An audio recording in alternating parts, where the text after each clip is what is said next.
আজি আমি তোমালোকৰ পাঠ্যপুথিৰ 6 নম্বৰ পাঠ কলা সেইটোৰ বিষয়ে কিছু কথা আলোচনা কৰিম। তোমালোকে এতিয়ালৈকে কোষৰ কথা গম পাইছা, কোষৰ বিভিন্ন আকাৰ আকৃতি, কোষৰ কাৰ্য সেইবিলাকৰ কথা গম পাইছা। এতিয়া আমি কোষৰ পিছৰ পৰ্যায়, য'ত কোষবিলাকে একেলগ হৈ কিছুমান কাম কৰিব, একেলগে কিছুমান নিৰ্দিষ্ট কাম কৰিব, যাৰ কাৰণে জীৱটো জীয়াই থাকিব পাৰে। তেনেকুৱা কিছুমান আমি এতিয়া কোষৰ সমষ্টিৰ কথা পঢ়িম, যিবিলাক কোষৰ সমষ্টিক আমি কলা বুলি কওঁ। কলাৰ বিষয়ে পঢ়াৰ আগতে আমি কিছুমান প্ৰাসংগিক কথা চাই লওঁ। জীৱ আৰু জড়ৰ কথা আমি সকলোৱে জানো। জীৱ আৰু জড়ক আমি পৃথক কৰিব পাৰোঁ। জীৱবিলাকৰ এনেকুৱা কিছুমান কাম আছে যিবিলাকৰ কাৰণে জীৱটো জীয়াই থাকে, নহ'লে জীৱটো মৰি গ'লহেঁতেন। কেনেকুৱা কাম? খাদ্য গ্ৰহণ কৰাটো এটা তেনেকুৱা কাম। খাদ্য গ্ৰহণ কৰাৰ পিছত খাদ্যৰ পাচন ঘটি সেই খাদ্যৰ পৰা প্ৰয়োজনীয় যিবিলাক আমাৰ পুষ্টিদ্ৰব্য আছে সেইবিলাক আমাৰ দেহে শোষণ কৰে। শোষণ কৰাৰ পিছত সেইবিলাক তেজৰ সহায়ত দেহৰ বিভিন্ন অংশলৈ যোগান ধৰা হয়। আকৌ অক্সিজেন বিভিন্ন অংশলৈ তেজৰ সহায়ত যোগান ধৰা হয়। দেহৰ বিভিন্ন অংশ থকা কোষবিলাকে সেই অক্সিজেন ল'ব, খাদ্যৰ যিবিলাক উপাদান আছিল, পুষ্টিদ্ৰব্য আছিল সেইবিলাক ল'ব, লৈ শক্তি উৎপাদন কৰিব, প্ৰটিন বনাব, হৰমন বনাব, তেনেকৈ আমাৰ প্ৰয়োজনীয় কামবিলাক কৰি জীৱটোক জীয়াই ৰাখে। এই যিবিলাক প্ৰয়োজনীয় কাম যাৰ কাৰণে জীৱটো জীয়াই থাকে সেইবিলাকক আমি জীৱন প্ৰক্ৰিয়া বুলি কওঁ। জীৱবিলাকক আমি কোষৰ সংখ্যাৰ ওপৰত ভিত্তি কৰি দুটা ভাগত ভাগ কৰিব পাৰোঁ। 1 নম্বৰ ভাগটো হ'ল এককোষী জীৱ, প্ৰথম ভাগটো, আৰু 2 নম্বৰ ভাগটো হ'ল বহুকোষী জীৱ। এককোষী জীৱ কোনবিলাক? এককোষী জীৱবিলাক হৈছে সেইবিলাক জীৱ য'ত এটা কোষৰ দ্বাৰা জীৱটো গঠিত। এইবিলাক হ'ল এককোষী জীৱ। এককোষী জীৱৰ ক্ষেত্ৰত যিবিলাক জীৱন প্ৰক্ৰিয়া আমি যে আলোচনা কৰিছিলোঁ, জীৱন প্ৰক্ৰিয়া, সেই গোটেই জীৱন প্ৰক্ৰিয়াবিলাক এই একমাত্ৰ কোষটোৰ দ্বাৰা গোটেইখিনি জীৱন প্ৰক্ৰিয়া সম্পন্ন কৰে। এই কোষটোৱে অক্সিজেন ল'ব, এই কোষটোৱে খাদ্যবস্তু লৈ খাদ্যবস্তু পাচন ঘটাব, ইয়াতে নতুন নতুন প্ৰটিন বা যি লাগে সেইবিলাক উৎপন্ন কৰিব, বৃদ্ধি বিকাশ ইয়াতে হ'ব।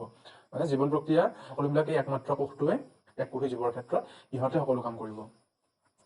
এতিয়া আমি বহুকোষী জীৱৰ ক্ষেত্ৰত চাওঁ। বহুকোষী জীৱৰ ক্ষেত্ৰত লাখ লাখ কোষ থাকে, আৰু এই কোষবিলাক এতিয়া সমষ্টি হ'ব হৈ সিহঁতে কিছুমান নিৰ্দিষ্ট কাম কৰিব সেই জীৱন প্ৰক্ৰিয়াবিলাকৰ, যাতে জীৱটো জীয়াই থাকে।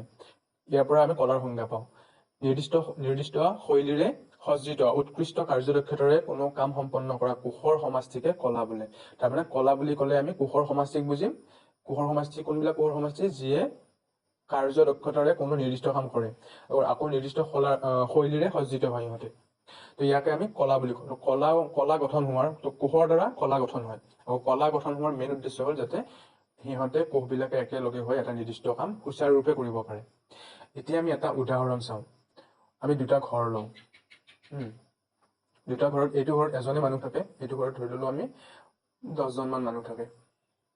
এতিয়া ঘৰ এটা, তোমালোকৰ নিজৰ ঘৰটোৱে চোৱা, ঘৰখন ঠিকে থাকিবৰ কাৰণে কি হ'ব? কিছুমান ঘৰখন ঠিকে ৰখাৰ কাৰণে কিছুমান কাম থাকিব, যেনে কোনোবাই তাতে ইনকাম কৰিব লাগিব, ইনকাম কৰি ঘৰটো ভালকৈ টকা পইচাৰে ইম্পৰ্টেণ্ট বস্তুবিলাক কিনি ঘৰটো ভালকৈ সাজিব লাগিব, খাদ্য বস্তু কিনি আনিব লাগিব বা উৎপাদন কৰিব লাগিব, খানা বনাব লাগিব, খাব লাগিব, চাফ চিকুণকৈ ৰাখিব লাগিব, কাপোৰ চাপোৰ কিনিব লাগিব, সেইবিলাক লেতেৰা হ'লে ধুব লাগিব। তেনেকুৱা ঘৰটো ভালকৈ চলি থাকিবৰ কাৰণে, ঘৰটো বুলি কোৱাৰ লগে লগে মানুহখিনিৰ সৈতে ঘৰখন ভালকৈ চলি থাকিবৰ কাৰণে কিছুমান ইম্পৰ্টেণ্ট কাম আছে।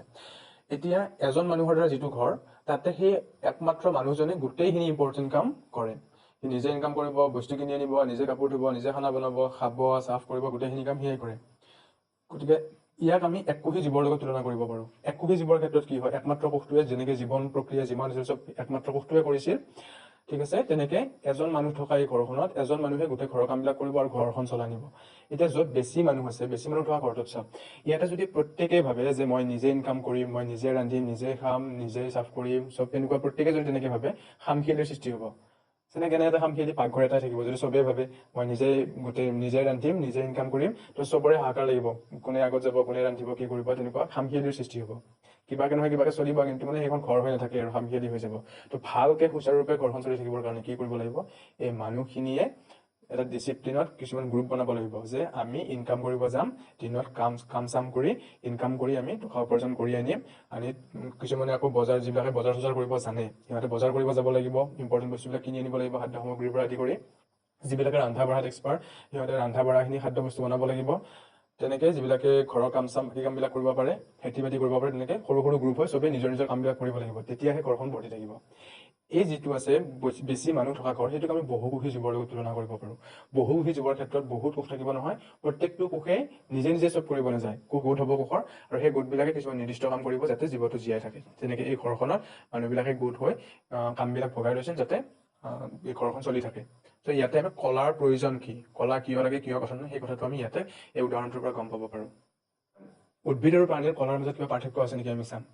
এই উদ্ভিদ আৰু প্ৰাণীৰ কলাৰ মাজত কিবা পাৰ্থক্য আছে নে নাই, সেইটো আমি কেনেকৈ গম পাম? ইয়াতে চোৱা কি আছে, যিহেতু জীৱৰ জীৱন প্ৰক্ৰিয়াৰ লগত কলাৰ সম্পৰ্ক আছে, মানে কলাবিলাক কিয় গঠন হয়, যাতে জীৱন প্ৰক্ৰিয়া যিবিলাক আছে সেইবিলাক সুচাৰুৰূপে চলাই নিব পাৰে। গতিকে উদ্ভিদ আৰু প্ৰাণীৰ যদি জীৱন প্ৰক্ৰিয়া, জীৱন ধাৰণ প্ৰণালীত যদি পাৰ্থক্য আছে, সেইটোৰ পৰা আমি এইটো কথা ক'ব পাৰিম যে ইহঁতৰ কলাৰো যিবিলাক কলাকোষবিলাক লগ লাগি যি কলা গঠন হ'ব, সেই কলাবিলাকৰো পাৰ্থক্য থাকিব। তো প্ৰথমতে আমি উদ্ভিদ আৰু প্ৰাণীৰ ক্ষেত্ৰত কিবা পাৰ্থক্য দেখোঁ নেকি চাই লওঁ। প্ৰথমটো হ'ল উদ্ভিদে লৰচৰ নকৰে, চলাচল নকৰে, কিন্তু প্ৰায়বিলাক প্ৰাণীয়ে চলাচল কৰে। তো চলাচল কৰাৰ লগে লগে শক্তিৰ প্ৰয়োজন বেছি হ'ব। শক্তিৰ প্ৰয়োজন বেছি হ'ব মানে খাদ্য বেছি লাগিব, অক্সিজেন বেছি লাগিব। তো সেইটোত কি আহি যাব, এতিয়া উদ্ভিদৰ প্ৰাণীৰ পাৰ্থক্য আহি যাব। আৰু প্ৰাণীয়ে যাতে বেছি খাদ্য বা বেছি অক্সিজেন পায়, তাৰ কাৰণে সিহঁতে কিছুমান বেলেগ তেনেকুৱা ধৰণে কলা থাকিব, যিয়ে বেছিকৈ এইবিলাক ছাপ্লাই দিয়ে, যোগান ধৰিব পাৰিব। 2 নম্বৰটো চোৱা, উদ্ভিদৰ দেহৰ সৰহভাগ কোষ মৃত, কিন্তু প্ৰাণীৰ কি হ'ব, সৰহভাগ কোষ জীৱিত, মানে সজীৱ। এইটো এটা পাৰ্থক্য। সজীৱ কোষ মানে ইহঁতক বেছি বস্তু লাগিব, এতিয়া প্ৰত্যেকটো কোষকে খাদ্য লাগিব, প্ৰত্যেকটো কোষকে ভিটামিন লাগিব, এইবিলাক লাগিব, এমিনো এচিড লাগিব। গতিকে এইটো এটা পাৰ্থক্য উদ্ভিদৰ প্ৰাণীৰ, আৰু ইয়াতে আমি ক'ব পাৰোঁ যে এইটোৰ পৰা কলাৰ যে পাৰ্থক্য থাকিব উদ্ভিদৰ প্ৰাণীৰ, সেই কথাটো ইয়াৰ পৰা গম পাম আমি। 3 নম্বৰটো চোৱা, উদ্ভিদৰ বৃদ্ধি দেহৰ কোনো এক অঞ্চলত মানে সীমাবদ্ধ থাকে, মানে উদ্ভিদৰ কিছুমান বিশেষ জেগাতহে বৃদ্ধি হয়, কিন্তু প্ৰাণীৰ ক্ষেত্ৰত বৃদ্ধি গোটেই দেহত হয়। দেহৰ ভিতৰৰ অংগবিলাকো ডাঙৰ হ'ব, বৃদ্ধি হ'ব, বিকাশ হ'ব। তেনেকৈ প্ৰাণীৰ গোটেই কোষবিলাকৰ গোটেই দেহতে বৃদ্ধি হয়, কিন্তু উদ্ভিদৰ ক্ষেত্ৰত গোটেই দেহতে বৃদ্ধি নহয়, কিছুমান নিৰ্দিষ্ট অংশতহে বৃদ্ধি হয়, যাৰ ফলত উদ্ভিদডাল ডাঙৰ হৈ গৈ থাকে। তাৰপিছত চাওঁ, প্ৰাণীৰ যিটো দৈহিক গঠন সেইটো উদ্ভিদতকৈ জটিল। আমি আমাৰ ক্ষেত্ৰতে চাওঁ, আমাৰ কিমান অংগ প্ৰত্যংগ আছে, কিমান ধৰণৰ কোষ আছে আমাৰ দেহত। উদ্ভিদৰ ক্ষেত্ৰত ইমান বেছি অংগ প্ৰত্যংগ, ইমান বেছি ধৰণৰ কোষ মানে আমি সাধাৰণতে নেদেখোঁ। গতিকে উদ্ভিদ আৰু প্ৰাণীৰ যিটো গঠন সেইটোৰ ক্ষেত্ৰতো পাৰ্থক্য দেখোঁ। এই গোটেইবিলাকৰ পৰা আমি এটা কথা ক'ব পাৰোঁ যে উদ্ভিদ কলা আৰু প্ৰাণী কলাৰ মাজত পাৰ্থক্য নিশ্চয় থাকিব, আৰু এই পাঠটোত আমি সেই বিষয়ে আলোচনা কৰিম। প্ৰথমতে আমি উদ্ভিদ কলাৰ বিষয়ে চাওঁ। এতিয়া কলা শব্দটো মনত অহাৰ লগে লগে তোমালোকে ভাবিবা যে কোষৰ সমষ্টি, যিয়ে কোনো এটা নিৰ্দিষ্ট কাম সুচাৰুৰূপে কৰিব। কলা বুলি ক'লে যে মই কৈ আছোঁ কোষৰ সমষ্টি, তাৰমানে এনেকুৱা নাভাবিবা যে কোষবিলাক থোপ হৈ থাকিব লাগিব, কোষৰ সমষ্টি মানে কোষবিলাক লগ হৈ থাকিব লাগিব, তেনেকুৱা নাভাবিবা।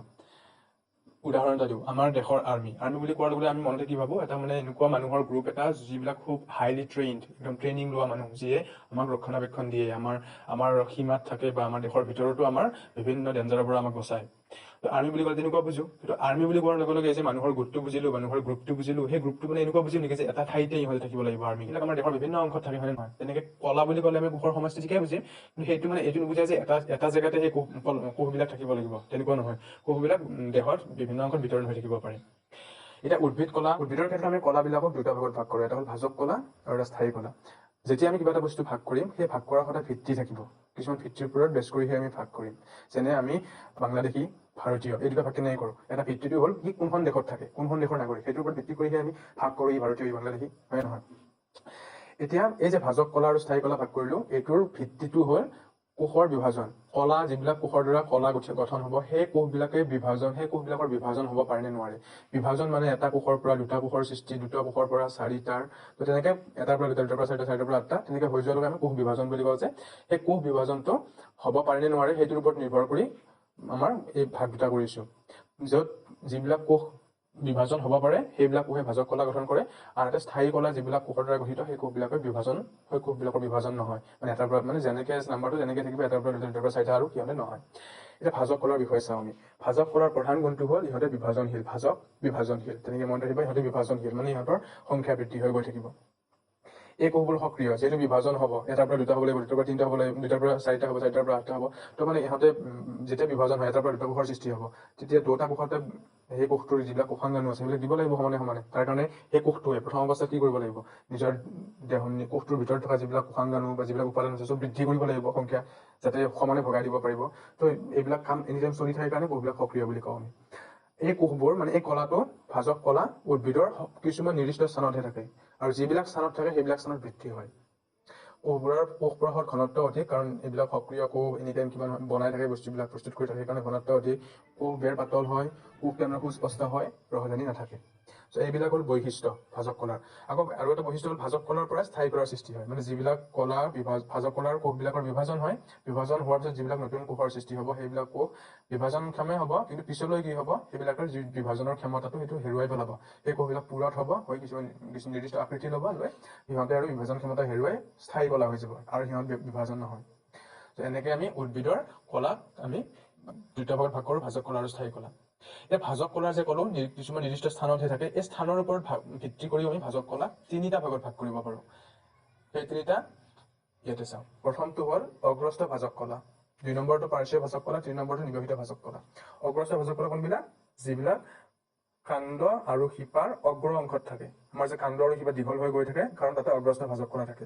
ইয়াতে এইটো ছবিত চোৱা, এইটো অংশত আৰু শিপাৰ আগবিলাকত এইবিলাকত অগ্ৰস্থ ভাজক কলা থাকিব, যাতে এইবিলাকৰ বৃদ্ধি হৈ গৈ থাকে। ইয়াত 2 নম্বৰটো আছিল আমাৰ পাৰ্শ্বীয় ভাজক কলা। পাৰ্শ্বীয় ভাজক কলা হ'ল কাণ্ডৰ কাষত, অৰ্থাৎ পাৰ্শ্বীয় অংশত যিবিলাক ভাজক কলা থাকিব সেইবিলাকক ক'ব পাৰ্শ্বীয় ভাজক কলা।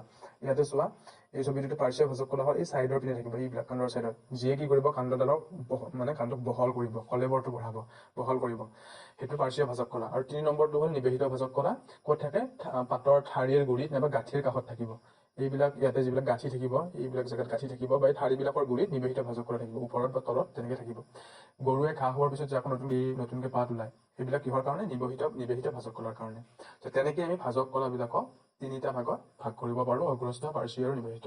তোমালোকে পাঠটো পঢ়িবা, ইয়ালৈকে পঢ়িবা বা পিছৰখিনিও পঢ়িবা, আমি আলোচনা কৰিম ইয়াৰ পিছৰ ভিডিঅ'বিলাকত। পাঠটো পঢ়ি তোমালোকে ইয়াতে মেইন কথা হ'ল তোমালোকে কলা কি হয় আমি মেইন বেছিকখিনি বুজিব লাগে। কলাজন কি, আকৌ উদ্ভিদ আৰু প্ৰাণীৰ পৰা মাজত পাৰ্থক্য আছে নেকি, কিয় থাকে পাৰ্থক্য, সেইটো বিষয়ে চাব লাগিব। উদ্ভিদ কলাক আমি কেনেকৈ ভাগ কৰোঁ, আৰু ভাজক কলাৰ ভাগবিলাক কি কি, ভাজক কলাৰ বৈশিষ্ট্য কি, সেইখিনি তোমালোকে ধুনীয়াকৈ পাঠটো পঢ়িলে গম পাবা। মোৰ ইয়াতে ভিডিঅ'টো যিবিলাক লিখা আছে তাতে সেইবিলাক কথা কিছু উল্লেখ কৰি দিছোঁ মই। তোমালোকে তেনেকৈ নোটছখিনি বনাই ল'বা।